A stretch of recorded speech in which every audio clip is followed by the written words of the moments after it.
तिल पूर के बैठ जाना, और अगर मैं तुम्हारे नाम के व्रत करती होंगी तो तुम्हारी मुसीबत टल जाएगी। लड़के ने फिर भी माँ का मन रखने के लिए अपने हाथ में वो तिल ले लिए और वो घर छोड़कर चल पड़ा। चलते चलते वह घने जंगल के पास पहुंच गया। जब जंगल के अंदर गया तो देखा सामने एक बहुत बड़ा खूंखार शेर खड़ा है। शेर ने रास्ता रोक लिया। लड़के ने सोचा, आज तो मेरा बचना बिल्कुल मुश्किल है, अब तो मुझे मरना ही है। अब वह मारे डर के कांपने लगा, थर थर कांप रहा था। और जब कोई व्यक्ति किसी मुसीबत में होता है तो डर के मारे सबसे पहले उस व्यक्ति को अपनी माँ की ही याद आती है। उस लड़के को भी अपनी माँ की याद आ गई। जैसे ही माँ की याद आई तो माँ की कही हुई बात भी याद आ गई कि बेटा, जब भी कोई मुसीबत पड़े तो तिल पूर कर बैठ जाना।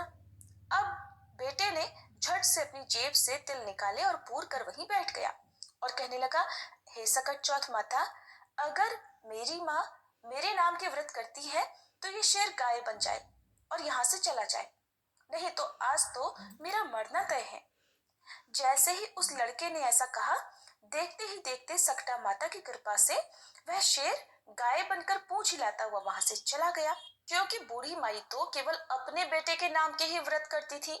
अब वह लड़का इधर जंगल में राम राम कहता हुआ आगे बढ़ा। थोड़ा आगे बढ़ा तो देखा एक बहुत बड़ी नदी रास्ते में उफान करती हुई आ रही थी। अब उसने सोचा कि अगर मैं नदी पार करूंगा तो मैं तो इतने गहरे पानी में डूब के मर जाऊंगा। एक तो नदी का बहाव तेज है, ऊपर से तूफान भी आया हुआ है।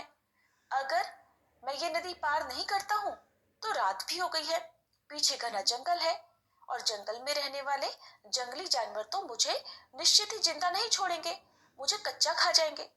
आगे कुआं पीछे खाई, फिर याद माई की आई। अब तो वह लड़का फिर से तिल पूर के बैठ गया और बोला, हे सकट चौथ माई, अगर मेरी माँ मेरे नाम के व्रत करती थी तो ये नदी दो हिस्सों में बट जाए और मुझे रास्ता दे दे, नहीं तो आज तो मेरा मरना तय है। अब जैसे ही लड़के ने ऐसा कहा, नदी देखते ही देखते दो हिस्सों में बट गई। अब उसे आगे जाने का रास्ता मिल गया, क्योंकि बूढ़ी माई तो अपने बेटे के नाम से ही व्रत करती थी। नदी पार करके वह दूसरी नगरी में पहुंच गया तो वहां उसने देखा कि एक बुढ़िया पुए बनाती जाए और आंखों से जार जार आंसू बहाकर रोती जाए। उसने इस तरह से पकवान बनाती और रोती हुई बूढ़ी माई को देखा तो पूछा, अरे माई, पूरे बना रही हो, इसका मतलब तुम्हारे घर में कोई खुशी का माहौल है और साथ साथ तुम रो भी रही हो, तो जरूर तुम्हारे मन में कोई दुख भी है। अब मुझे बताओ, ये खुशी और दुख एक साथ कैसे? तो वह बूढ़ी माई बोली, बेटा मैं क्या बताऊं, हमारी नगरी में हर छठे महीने आवा पकता है। उस आवे में एक इंसान की बलि दी जाती है और उस इंसान को आवे में मिट्टी के बर्तनों के साथ बिठाया जाता है और वह जीवित नहीं बचता। हर घर से रोज एक घर का नंबर आता है। आज मेरे घर की बारी है और मेरा तो एक ही बेटा है। अगर मेरा बेटा आवे में बैठ जाएगा तो फिर मेरा क्या होगा?